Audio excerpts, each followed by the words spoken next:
Assalamualaikum warahmatullahi wabarakatuh. Saya Nurul Ramadhani dari kelas A Administrasi Publik semester 3. Saya akan menjelaskan proses masuknya Islam di Nusantara. Proses masuknya agama Islam ke Nusantara tidak berlangsung secara revolusioner, cepat dan tunggal, melainkan berevolusi, lambat laun, dan sangat beragam.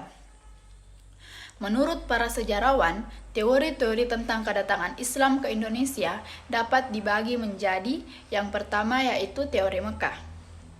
Teori Mekah mengatakan bahwa proses masuknya Islam ke Indonesia adalah langsung dari Mekah atau Arab.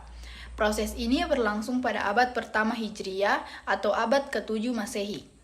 Tokoh yang memperkenalkan teori ini adalah Haji Abdul Karim Amrullah atau Hamka, salah seorang ulama sekaligus sastrawan Indonesia. Ia menolak seluruh anggapan para sarjana barat yang mengemukakan bahwa Islam datang ke Indonesia tidak langsung dari Arab. Pandangan Hamka ini hampir sama dengan teori Sufi yang diungkapkan oleh A.H. Jones yang mengatakan bahwa para musafirlah atau kaum pengembara yang telah melakukan Islamisasi awal di Indonesia. Yang kedua yaitu teori Gujarat.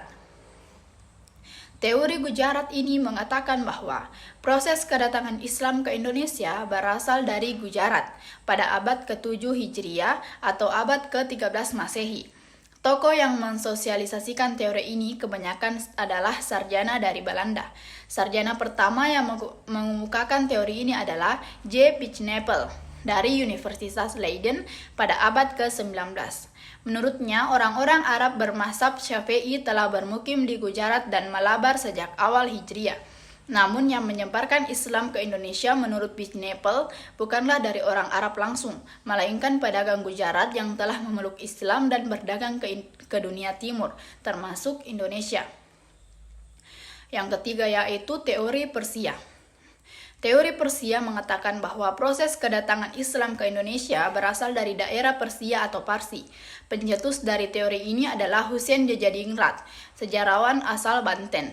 Dalam memberikan argumentasinya, Husain lebih menitik beratkan analisisnya pada kesamaan budaya dan tradisi yang berkembang antara masyarakat Parsi dan Indonesia.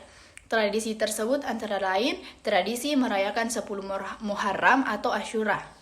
Yang keempat yaitu teori Cina, bahwa proses kedatangan Islam ke Indonesia, khususnya di Jawa, berasal dari para perantau Cina. Pada masa Hindu-Buddha, etnis Cina atau Tiongkok telah berbaur dengan penduduk Indonesia, terutama melalui kontak dagang. Bahkan, ajaran Islam telah sampai di Cina pada abad ke-7 Masehi, masa di mana agama ini baru berkembang. Bukti-bukti lainnya adalah masjid-masjid tua yang bernilai arsitektur Tiongkok yang didirikan oleh komunitas Cina di berbagai tempat, terutama di Pulau Jawa. Pelabuhan penting sepanjang pada abad ke-15 seperti Gresik, misalnya menurut catatan-catatan Cina, diduduki pertama-tama oleh para pelaut dan pedagang Cina. Semua teori ini masing-masing memiliki kelemahan dan kelebihan tersendiri. Tidak ada kemutlakan dan kepastian yang jelas dalam masing-masing teori tersebut. Meminjam istilah Ashumardi Azra, sesungguhnya kedatangan Islam ke Indonesia datang dalam kompleksitas. Artinya, tidak berasal dari satu tempat, barang kelompok tunggal dan tidak dalam waktu yang bersamaan. Mungkin itu dari saya. Wassalamualaikum warahmatullahi wabarakatuh.